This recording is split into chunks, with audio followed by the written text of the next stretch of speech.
Il venait de se rendre compte que toute l'agitation de sa vie lui cachait le désert de son cœur. « J'étais dans le désert depuis bien trop longtemps, chanta-t-il. Stop, ça suffit, j'arrête tout. Oui, mais il se sentait décidément seul d'un coup. Il se sentait prendre apparence de vieillesse. Tout ce qu'il avait construit, toute l'œuvre qu'il avait accomplie pour aider ses frères à mieux se comprendre n'avait plus aucune valeur à ses yeux. Il venait de réaliser que les messages que l'on envoie aux autres s'adressent d'abord à nous-mêmes, que ce soit des discours, des essais philosophiques, des paroles de sagesse, des articles ou des contes et autres nouvelles. Il avait cherché l'amour de l'absolu toute sa vie, comme s'il cherchait sa compagne d'éternité, son âme fleur délice. Il s'était mis très jeune en route pour la rencontrer. Oh, il en avait gravi des monts de Vénus, espérant trouver le ferment du Verbe sacré sur la montagne. Il en avait farfouillé des grottes ruisselantes de moiteurs pelviennes. Oui, il en avait remonté des sources jusqu'au plus profond de ces montagnes sacrées qu'il avait baptisées temples de l'amour. Et il se faisait volontiers le suppôt de ces temples. Alors il avait fait corps avec tous les paysages galbés et parfumés qu'il rencontrait, espérant faire cœur à cœur avec le sans forme. Et dans l'ivresse de boire aux amphores d'Éros, il ressentait parfois de violentes poussées d'énergie en lui, et de la lumière. Mais tant va la cruche à l'eau, encore et amphore, bien qu'à chaque fois il sémaphore tout en cherchant un signe, même un signe. Dieu, parle-moi. Les vibrations spasmodiques et paroxysmiques étaient fortes et hautes, et la lumière dans les alcôves était intense comme du soleil. Il se disait à chaque fois qu'il aimait. Mais que ce soit en rêve ou en voyage astral, ou dans les corps physiques qu'il rencontrait, c'était toujours la même rencontre avec soi qu'il espérait. Cela, il ne se l'avouait pas. Et pourtant c'était toujours elle qu'il croyait toucher du doigt sans la reconnaître, sa femme, sa mère et sa fille intérieure, son âme sœur, son amour d'éternité oublié, celle qu'il attendait pour se sentir entier, rempli, complet. Mais vanité, vanité des vanités, vanus, vide, tout n'est que vide, ainsi fut-il. Parfois les énergies étaient si hautes et si fortes que cela lui était insupportable. Il lui semblait brûler dans sa chair et dans son cœur et dans son esprit, car certaines de ses amies de matelassage, oh, en fait pas si sages les matelas, étaient très proches de l'horizon lointain qu'il poursuivait. La lumière du feu qu'il avait accumulé dans la confrontation des chairs faisait autour de lui un halo qui attirait encore et encore des âmes jeunes comme la sienne, et qui, comme lui, cherchaient leurs flammes jumelles. Mais il y avait toujours des réveils douloureux quand les yeux s'ouvraient au fil du quotidien. Et il se mit à penser que le cœur pouvait perdre de sa vitalité. Oui, décidément, le cœur s'usait, se mentit-il. Alors il abandonna toute quête, toute illusion de prière et de médication spirituelle de toutes sortes. Vanité des vanités. Où sont les vainés des vainés? Il abandonna tout et marcha seul dans la nuit. Sois sage, ô ma douleur, et tiens-toi plus tranquille, disait Baudelaire. Tu réclamais le soir, il descend, le voici. La nuit se fit longue, longue et noire, dans un brasier de flammes noires. Dans la nuit noire, des fantômes et des fantômes venaient autour de lui, des fantômes de femmes déçues et furieuses d'avoir été délaissées, incomprises. Il portait le fardeau de ses furies qui felaient tout en fouissant des feux follets sur le bord de son chemin de perdition. Puis les furies s'éloignèrent et le laissèrent seul sur sa route. Il ne voyait pas où il allait, il faisait si noir, si lugubre. Les villes étaient loin derrière lui, et les forêts qu'il avait sûrement traversées sans les voir, et les campagnes. Il n'entendait plus aucun bruit, plus de chants d'oiseaux, ni de chiens hurlant à la mort. Ah, la mort, quand nous tient le cœur serré. Et il fit sa longue marche qui, dans une nuit sans fin, une nuit qui durait 1, 2, 3 jours, 3 mois, 3 siècles, il ne savait plus ce qu'était le temps.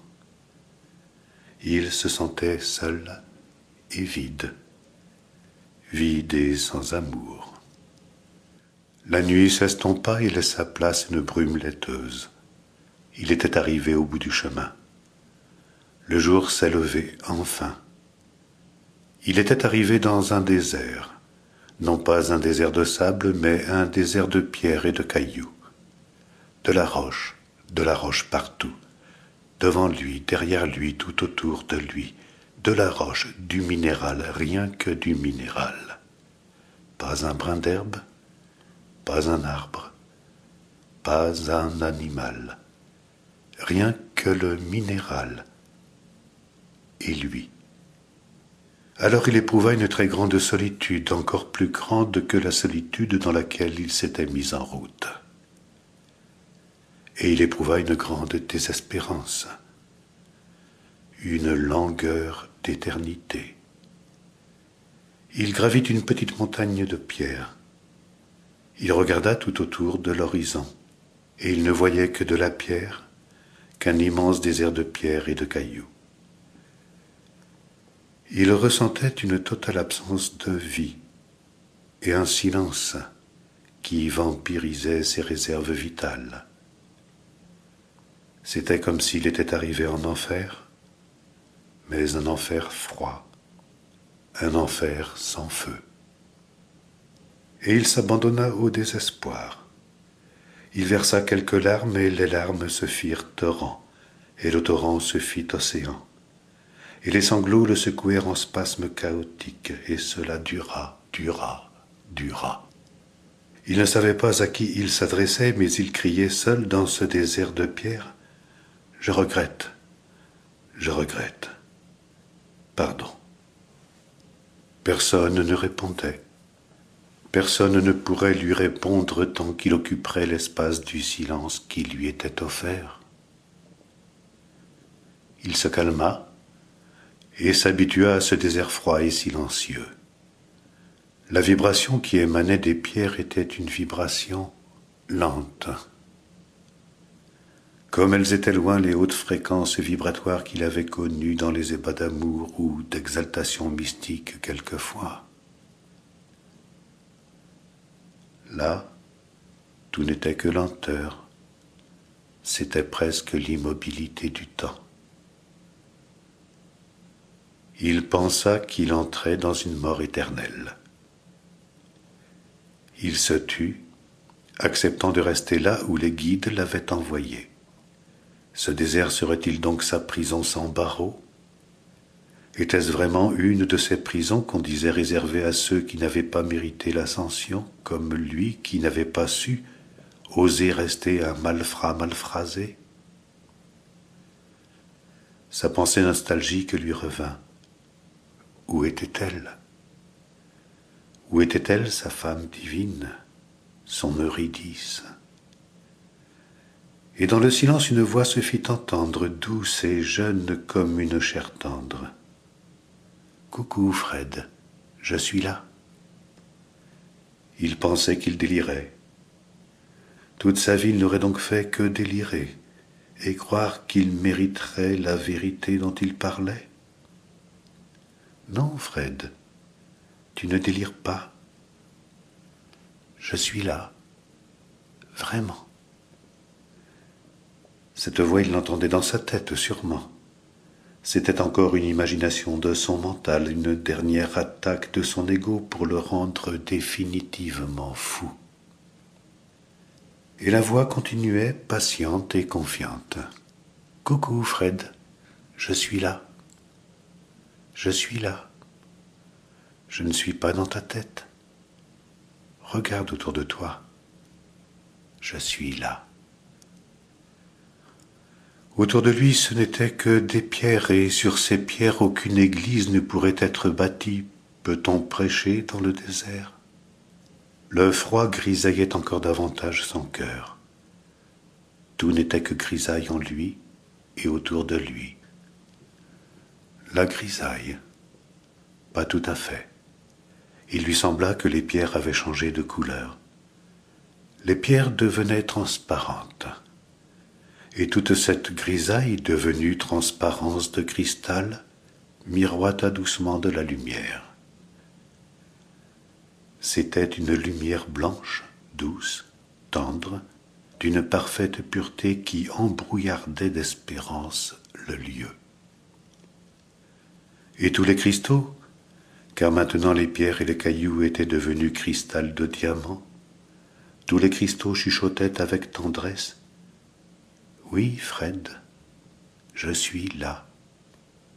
Et c'était le corps de son amante à la licorne qui lui apparaissait vêtu de son habit de roche de cristal. Les pierres lui parlaient. Que ceux qui ont des oreilles entendent. Il entendait enfin. Alors il sut que ce qu'il avait pris pour un désert sans vie avait toujours été ce qu'il voyait maintenant. Que ceux qui ont des yeux voient. La brume de ses yeux voilés depuis si longtemps le quittait en évanescence, et le voile de brume se fit vapeur.